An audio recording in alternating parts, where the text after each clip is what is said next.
ગુજરાતમાં છેલ્લા કેટલાક દિવસોથી પડી રહેલી કાળઝાળ ગરમી વચ્ચે હવે તાપમાનમાં આંશિક ઘટાડો નોંધાયો છે। છેલ્લા 3 થી 4 દિવસ દરમિયાન અમદાવાદ સહિત અનેક શહેરોમાં તાપમાન 43 ડિગ્રીથી વધુ નોંધાતા લોકો ગરમીથી પરેશાન થઈ ગયા હતા।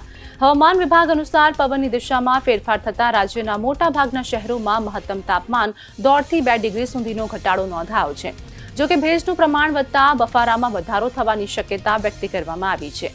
હવામાન વિભાગે સૌરાષ્ટ્ર અને દક્ષિણ ગુજરાતના કેટલાક વિસ્તારોમાં વરસાદની આગાહી કરી છે, જેમાં ગીર સોમનાથ, અમરેલી, ભાવનગર, નવસારી, તાપી, ડાંગ, વલસાડ તેમજ દમણ અને દાદરા નગર હવેલી વિસ્તારમાં વરસાદની સંભાવના વ્યક્ત કરવામાં આવી છે। અમદાવાદમાં તાપમાન 43.7 ડિગ્રીથી ઘટીને 41.7 ડિગ્રી નોંધાયું હોવા છતાં ભેજના કારણે લોકોને 44 ડિગ્રી જેવી ગરમીનો અનુભવ થઈ રહ્યો છે।